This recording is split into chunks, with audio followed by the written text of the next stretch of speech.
শীতের গভীর রাত, চারিদিকে কুয়াশার চাদর মুড়ি দিয়ে শ্মশানঘাট এক অদ্ভুত নীরবতায় ডুবে আছে। রাতের এই সময়টাই সাধারণত কেউ এখানে আসে না, কিন্তু রতন ছিল একটু সাহসী ছেলে। বন্ধুর চ্যালেঞ্জ গ্রহণ করে সে একাই শ্মশানঘাটে এসে হাজির হলো।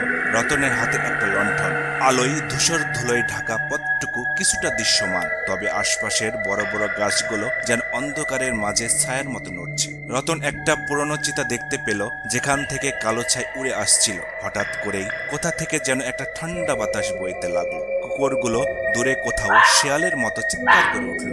রতন একটু শিহরিত হলো, কিন্তু নিজেকে সাহসী প্রমাণ করতে সে আর পিছু হটল না। তখনই চিতার ছায়ের মধ্যে থেকে হঠাৎ একটা কঙ্কালসার হাত বেরিয়ে এলো। রতন চিৎকার করার আগে সে দেখতে পেল ধীরে ধীরে একটা অন্ধকার ছায়ামূর্তি তার দিকে এগিয়ে আসছে। মূর্তিটি স্পষ্ট হতে থাকলো, কোটারাগত চোখ, থ্যাতলানো মুখ, ফাঁকা চাহনি। রতনের গলা শুকিয়ে গেল।